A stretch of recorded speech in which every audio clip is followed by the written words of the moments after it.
Hi, in front of me is Motorola Moto G30 and today I would like to show you how you can download and apply LED keyboard on this device.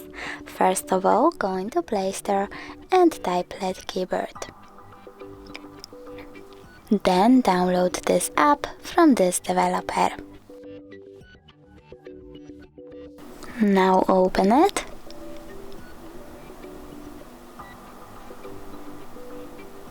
Tap on Get Started, choose OK, and tap on the switcher next to LED keyboard. Click OK again. Tap on Input Options and select LED keyboard one more time. Over here, pick one of the options by clicking on the chosen one and select keyboard that you like the best. I will go with that one, so I have to tap on it. Close and add. And choose Get Theme. So now when I go back, I can see that theme of my keyboard has changed. Thanks so much for watching. If you enjoyed this video, don't forget to leave a like, comment and subscribe. Bye!